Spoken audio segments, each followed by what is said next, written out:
welcome back once again to the Imaginary Gallery. It is TJ, your host. Tonight's discussion needs a disclaimer. It's coming from Thomas Sheridan's book, which we've covered many times before, called Puzzling People, The Labyrinth of the Psychopath, which I've mentioned also applies to the other cluster B monsters in that category. To recap: sociopath, psychopath, narcopath, narcissist, so on. The particular section I'm going to paraphrase this evening has to do with an important subject to keep in mind. It's called You Can Never Out-Psychopath a Psychopath. Now, I know this sounds like a contradiction in some of the counter-manipulation videos I've made in the past. I disagree.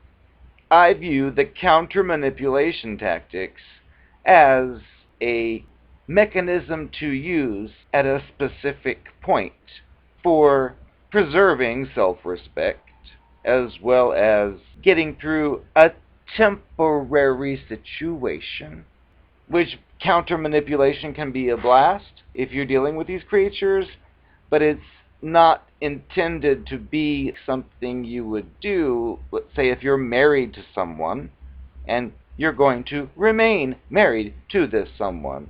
The counter-manipulation tactics I've covered in other videos will not help you if you're staying there, because it just means you're going to be in for even worse problems. My counter-manipulation tactics are designed for situations where you're with someone, let's say, that you've finally uncovered to be a creature, a cluster B creature, and you've uncovered enough to know that there is no way this person ever would be what you would need them to be, and you're like about to be gone, you're about to move away, or whatever. Then you would be safe using your counter-manipulation tactics, because you're only there for a short while, and it's kind of like your way of flipping the bird to them after they've done all they've done to you, while pretending to be perfect and friendly and so on. But in the long run, the counter-manipulation is not advisable as far as like a daily routine, because you'll just end up way more up than you would be otherwise. So, getting that out of the way, Sheridan tells us that these creatures that we're referring to, they have a lifetime of destroying others and manipulating the human condition for their own aim. So forget about taking them on one-on-one. Forget about fighting fire with fire. They will simply destroy you. More importantly, they'll do it with a song in their heart. Then he points out a very important part where he says that you are the only one who is entirely emotionally invested in this, quote, war, end quote, with this creature. But you'll ultimately be nothing more than a pea shooter fighting at an Apache gunship. You will lose, and it might even kill you, either through physical violence at the hands of the creature, or the destruction of your personal and professional reputation, or they're hiring a hitman to kill you, or you'll give yourself cancer from the horrific torment and the misery.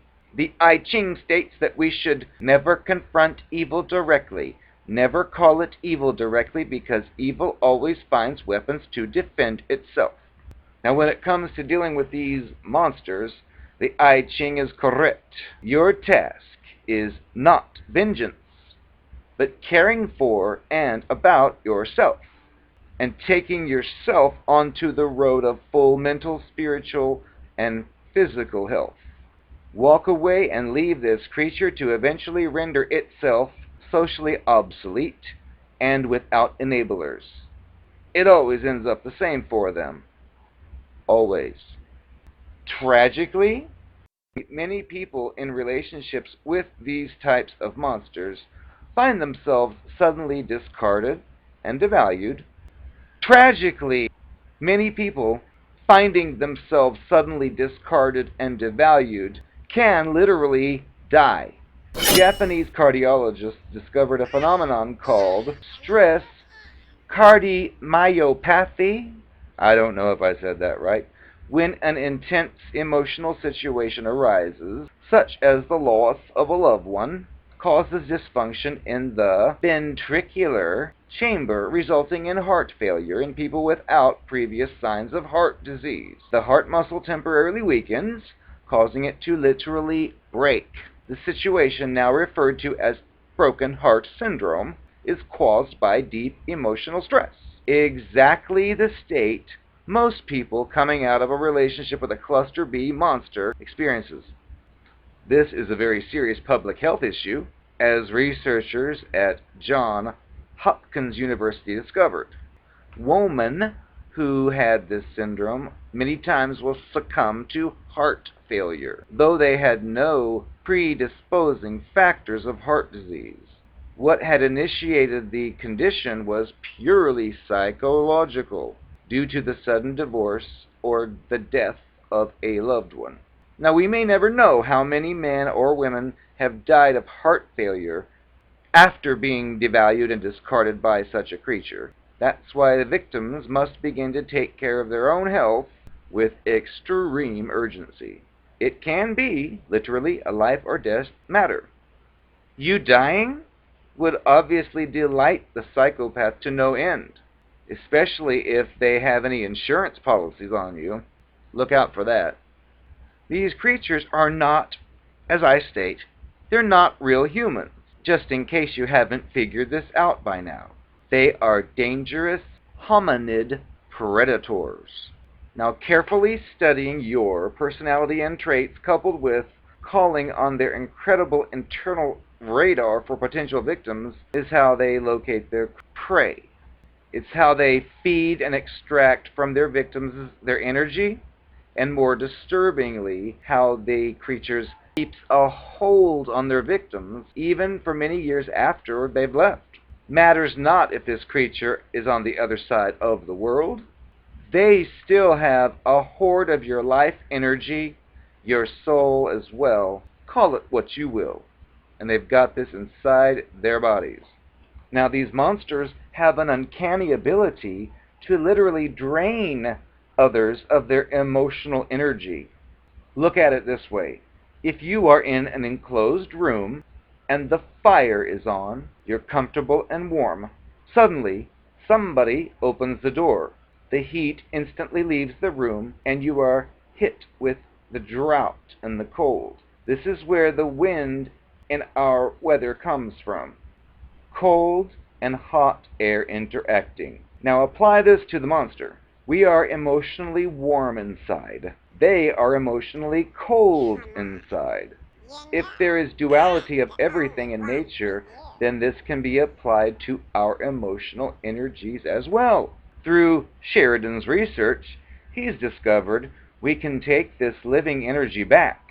We reclaim what we have invested in the creature's body. He came upon this method by chance encounter with a member of a meditation support group who successfully uses personal intention and visualization to help lady victims of rape get their emotional energy back from the rapists who took it from them. All he did was adapt this system for his own personal use to deal with creatures from his past. Let's be honest, coming out of a relationship with a cluster B monster is just like being in a kind of rape experience. You were just raped, tiptoe style, over a number of months and years rather than in one vicious attack. How does this technique work? Honestly, he has no idea, and this is for others to speculate. But he does know for a fact this does work, and others he's suggested use it have told him the same. You will feel so much better the more you do it. Studies on meditation reveal that the power of our thoughts affects reality. If this is the case, what could happen if we all started focusing on what we want instead of what we don't want? or we're afraid of.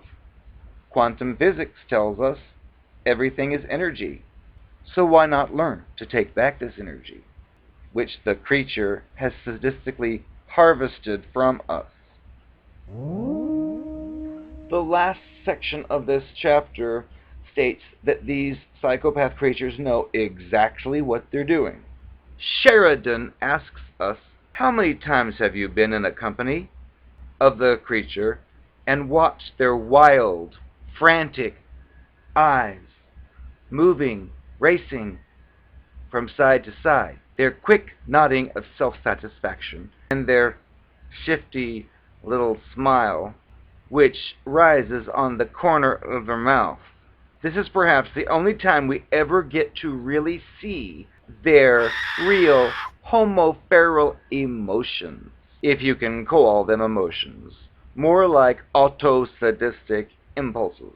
Do not listen to others who tell you that these creatures are simply innocent victims of genetics, poor homes, or biochemical imbalances. Factors such as their wacky brain electrical system and high testosterone levels are considered glorious attributes enjoyed by the creature. Sheridan has spent several years looking into every aspect of this creature, and he is now completely convinced beyond a shadow of a doubt that these people are not human beings as we understand human beings to be.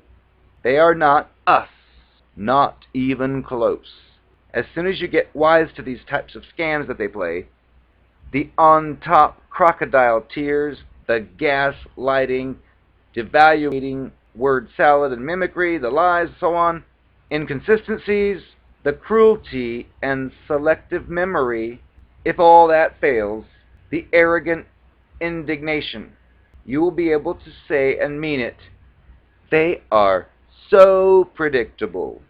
At this point, seeing one of these creatures in the wild becomes a zoological exercise in which you are ideally suited to observe and educate others in spotting and avoiding these monsters, which is an alien entity.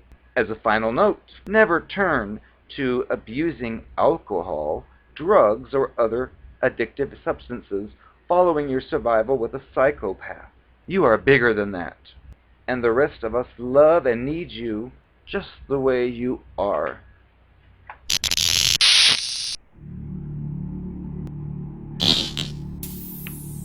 I am the Narcopath, and I have a bone to pick with you.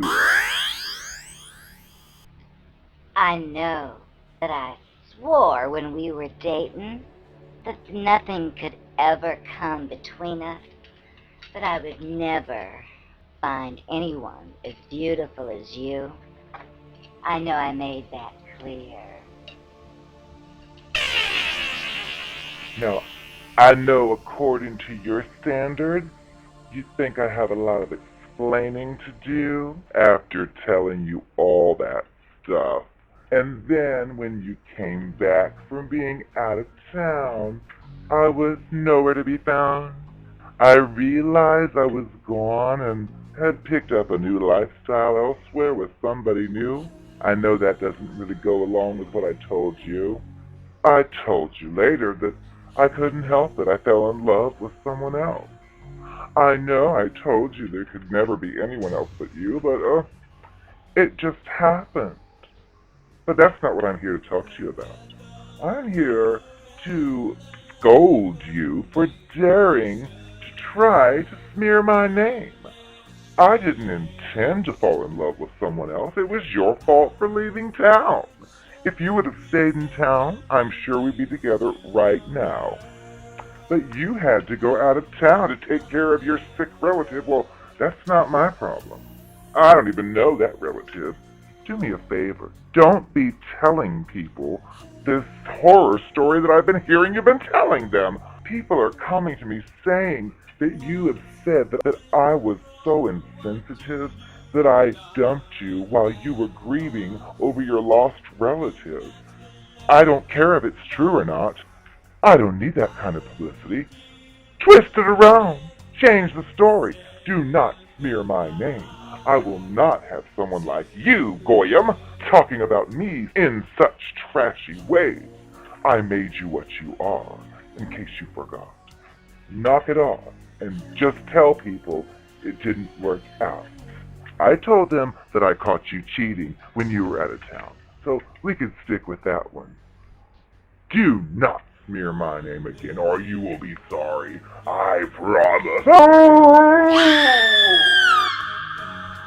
My pussy Willow is a surprise.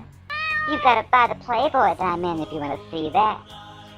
Plus, they've designed it so you can cut a little hole in the picture and insert your own parts inside of it. And it'll be like we're making love together. It's ingenious and I came up with it. I know one of you out there wants to drink out of my tea. They're so sexy. I'm taking orders now. Come on. You know I'm the only one for you.